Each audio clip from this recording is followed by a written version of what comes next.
Hi there!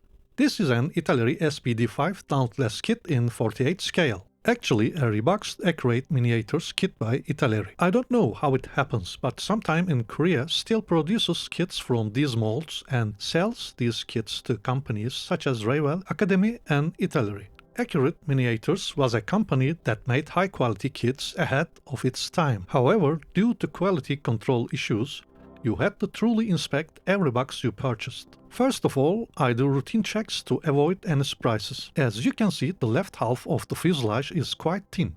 There may be deformation. Let's find out if there's a problem then.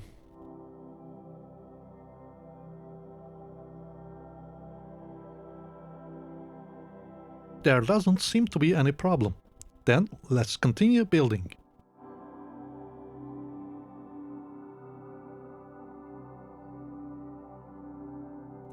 Cockpit parts require a lot of cleaning. And there are so many cockpit parts.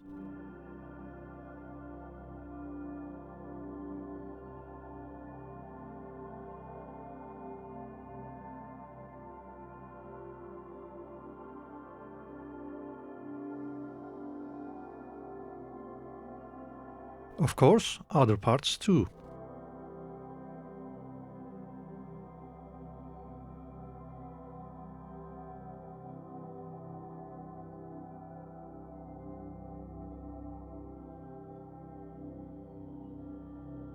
These thin flaps are molded in this way to prevent deformation. Cutting requires a lot of attention.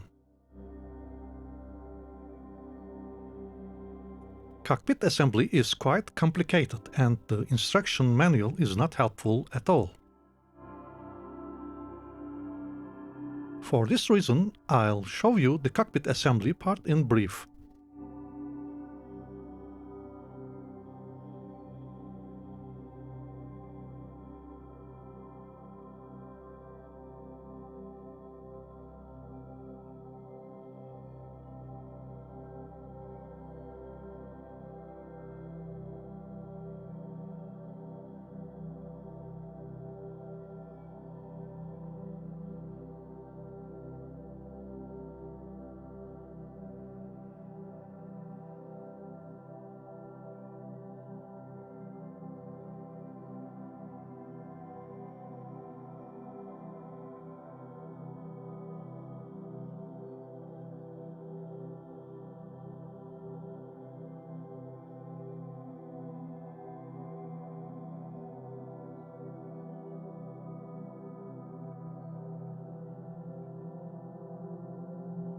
Before starting the painting phase, I also prepare the clear parts, because the canopy frames also need to be painted in the cockpit color.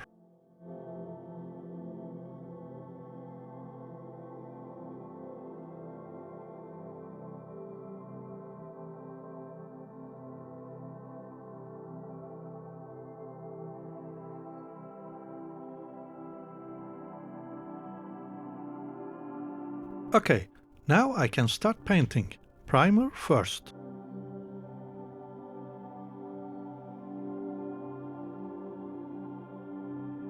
I also apply primer to the fuselage halves and wings, because this is necessary to draw the rivet line.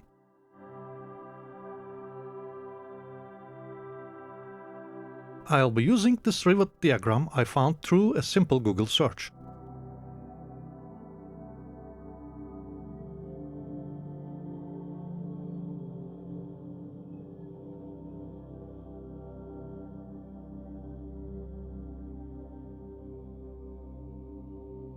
This is what it will look like when completed. These are the tools I will use. Many thanks to Easy for sending these to me for review. It was also a nice gesture to engrave my channel's name on the tools.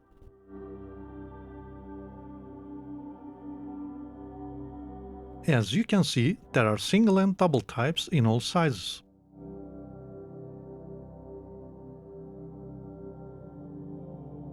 Let's try these. First the double one.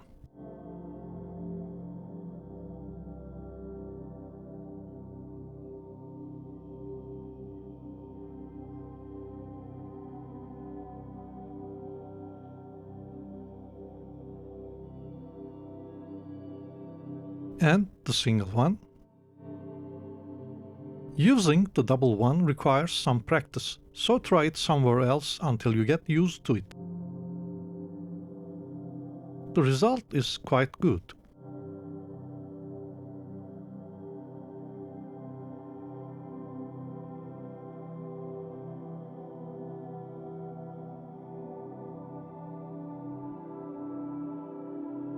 Let's add scratch build belt details to the seats.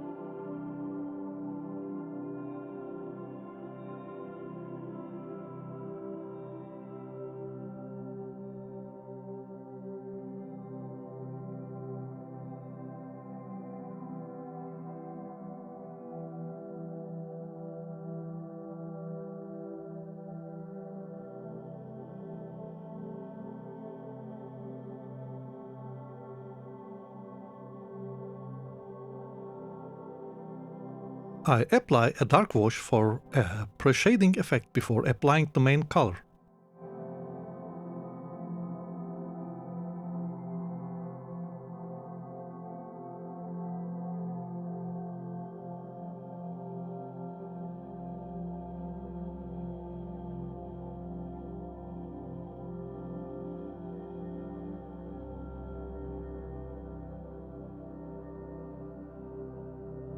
I apply the main color in thin layers.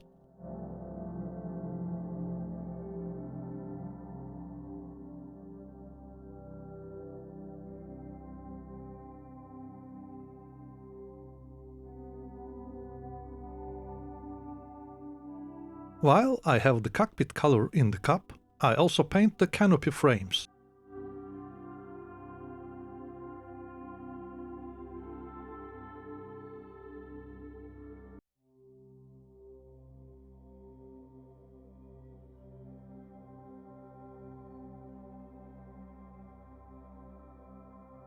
I paint the remaining details with a brush.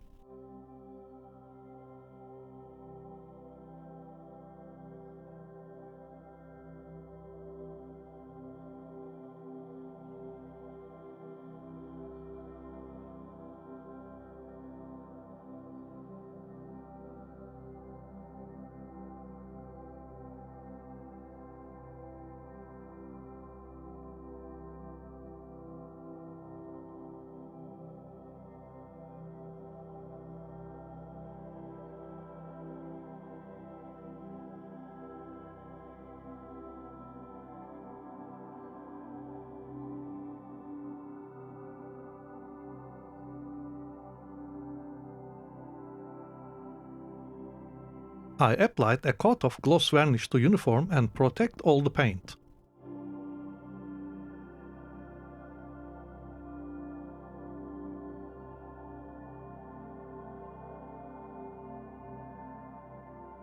I applied a light wash to highlight the details.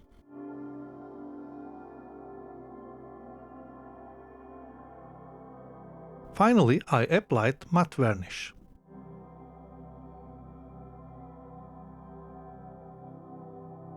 You know me, I love using these pencils.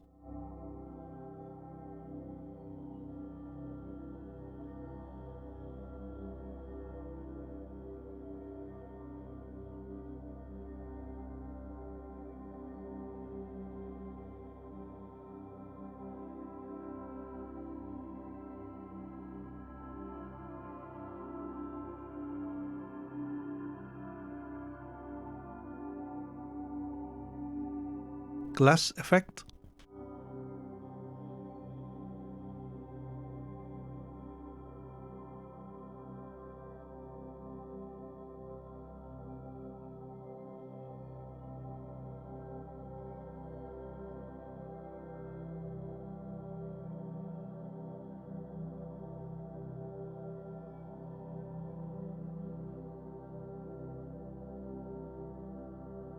And here is the result.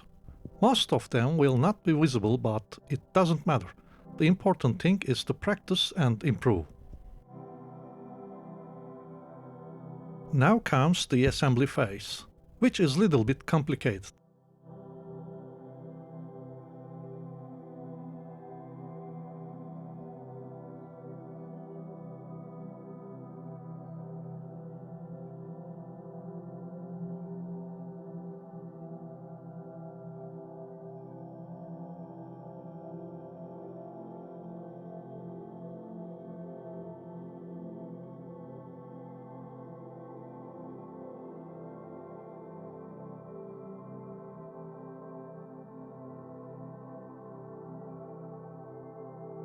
It's important to clean up these excess to avoid problems in the next assembly stage.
As you can see, I did not follow the constructions for assembly. I think it's more problem-free this way.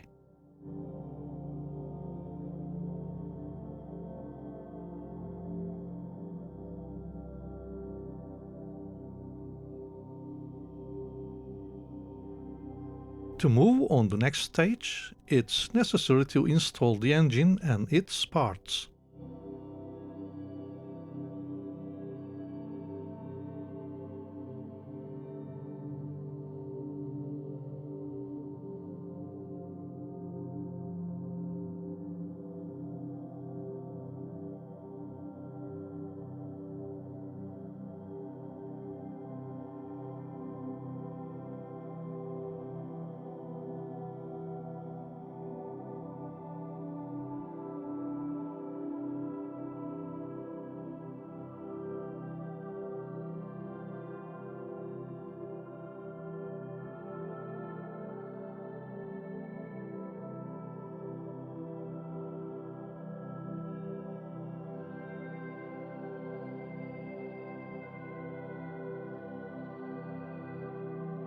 I filled the large gaps with baking soda and CA glue, the rest with modeling putty.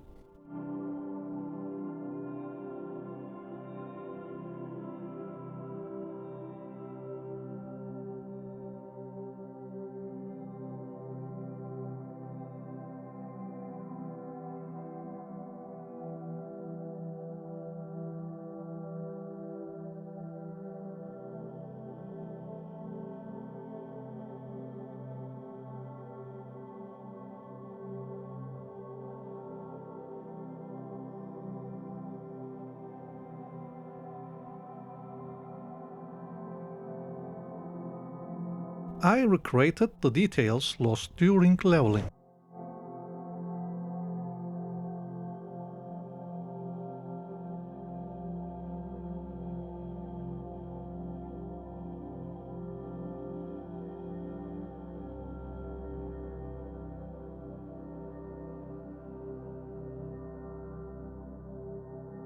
I reapplied white primer to the missing or erased areas.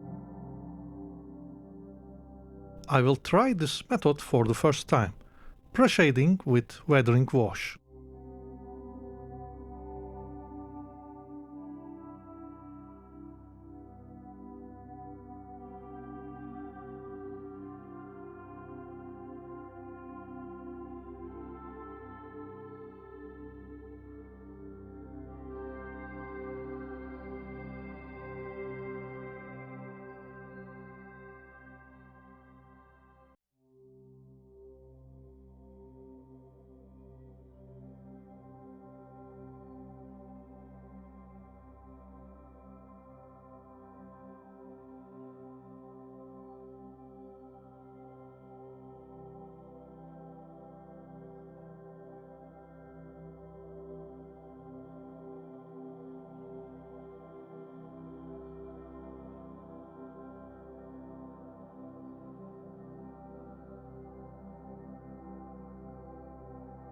I applied the colors in very thin layers. This method takes more time than the method I always use. I plan to build a large-scale Navy aircraft. This model become a test subject to apply this technique.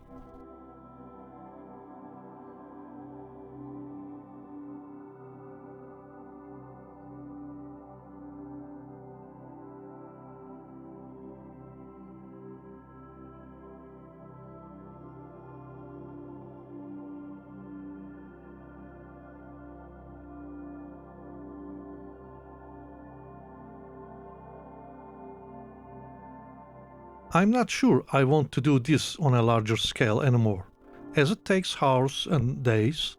However, I think this method may be the best practice for those who want to improve their airbrush skills.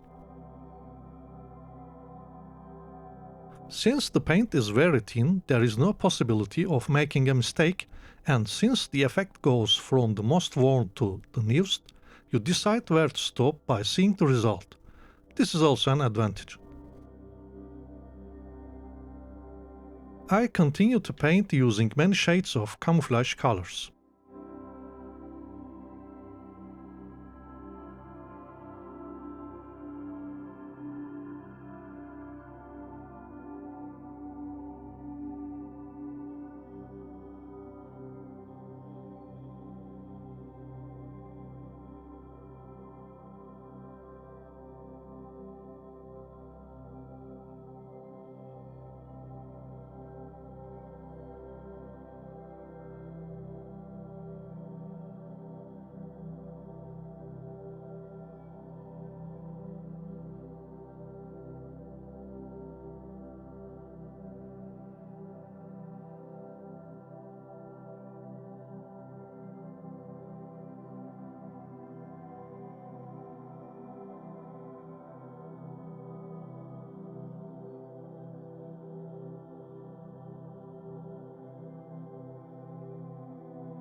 This is another pre-shading done with light tones rather than dark.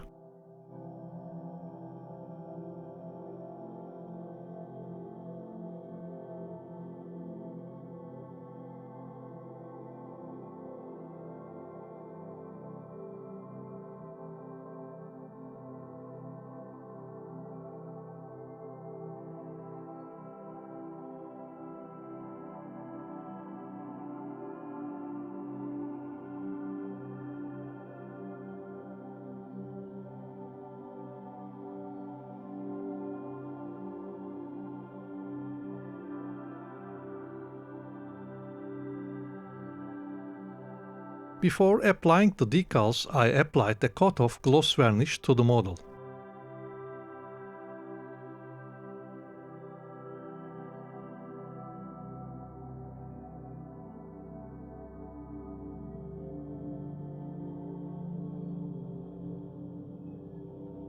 After the decals dried, I applied a light wash of black.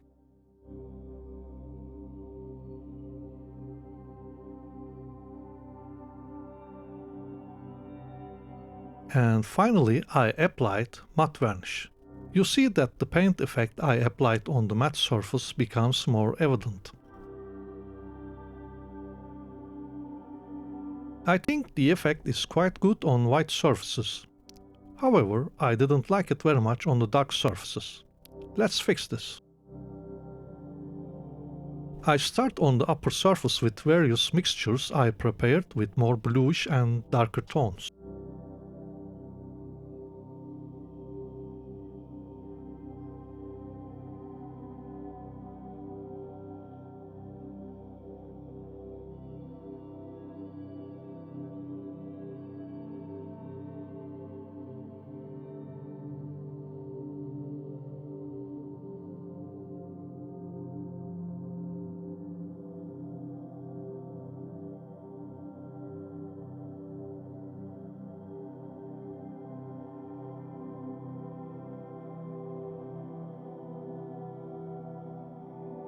Paint chipping effect.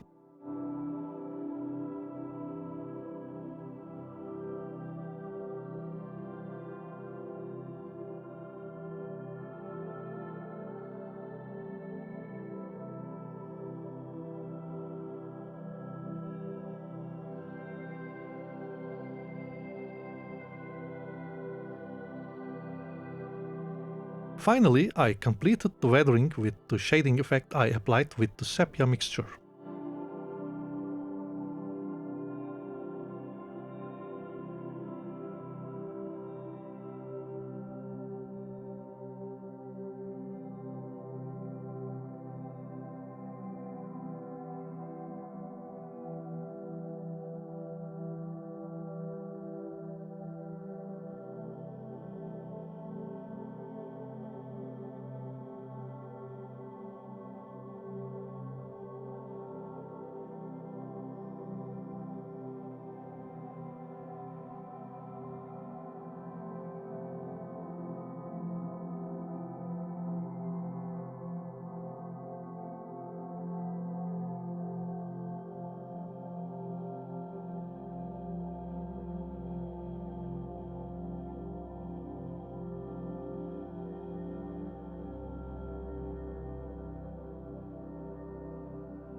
As I said, I built this model both to test the rivet tools I received and to test a technique I was developing.